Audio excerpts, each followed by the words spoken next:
Hello, Jeff Knapp here with WFG National Title. Hey, I've been getting several requests recently on how to customize a marketing piece or how to edit a flyer or a document that you want to use for marketing purposes. Recently, calendar of events have been popular. So I'm going to show you how to do that now in Canva. So I'm going to just share my screen and go into my Canva account and make sure that you've already signed up. You've got a Canva account ready to go. So because I'm going to do a calendar of events for June, I know that I want a flyer template. So I need to start with something that's blank. So right in the search window, I put flyer. And if I grab event flyer, then I get, here's all these different templates that you can utilize for other things, but I want a blank flyer template. So it's the right size for my calendar of events.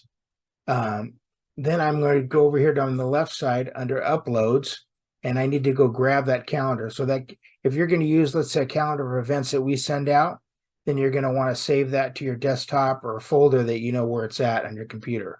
So I'm going to do an upload and go grab that off my computer. And I have a folder that I keep a lot of marketing things in.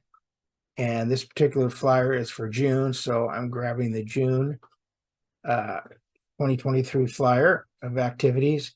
And normally pictures and photos all come under here, under your upload section, which you can see here. Got all these photos. But when it's a PDF, it goes into this folder down here called projects. So you might get confused that it didn't show up on your window here. Make sure to come down to projects and click on projects. And then you will see that it populated right there. So I'm going to open that. I'm clicking on it, and it opens up, shows both pages. And conveniently here, look, it says apply both pages. Yes, I want to apply both pages. And then it automatically populated a second page for me because it's a front and back flyer. So there's page one, page two. But now look what happens when I put the cursor over the top of it. I can customize. I can change any of this that I want. Be careful if you accidentally bump something or move it and feel like you screwed it up. This is your best friend back over here. This little back button, this arrow corrects all your mistakes, right? So I can say, oops, I moved that by accident. I didn't want to. I'm going to use the arrow button to make sure I've taken it back to where it needed to be. So now I can go in and I can click off the images here and I can say delete.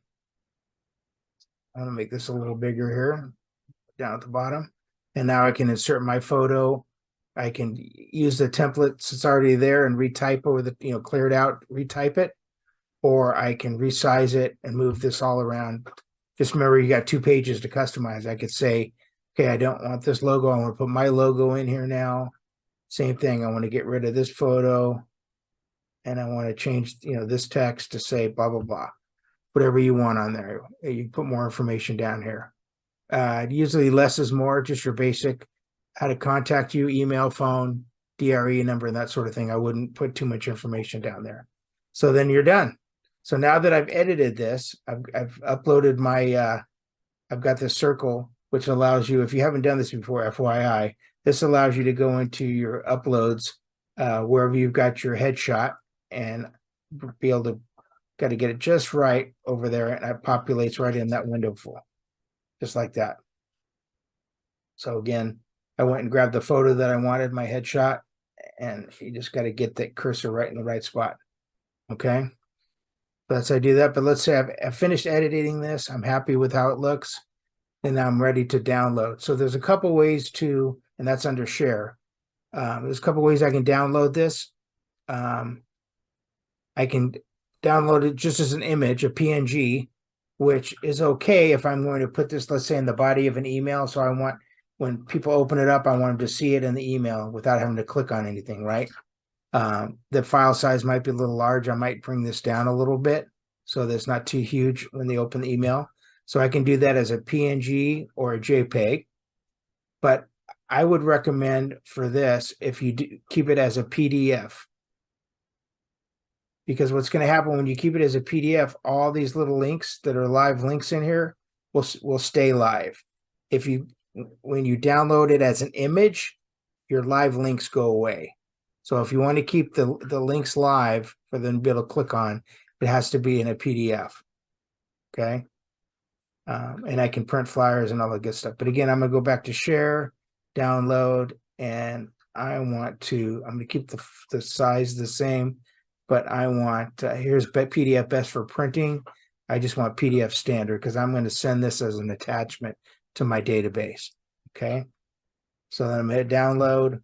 Once it downloads, you're good to go. You just save that file on your computer. You might give it might even give it a different name so you don't get confused with the old one. You might have to call this something else,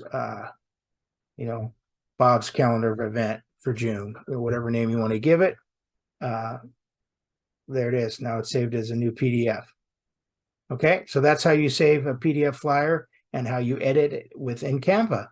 So call me for all your title needs, and it's a pleasure doing business with you.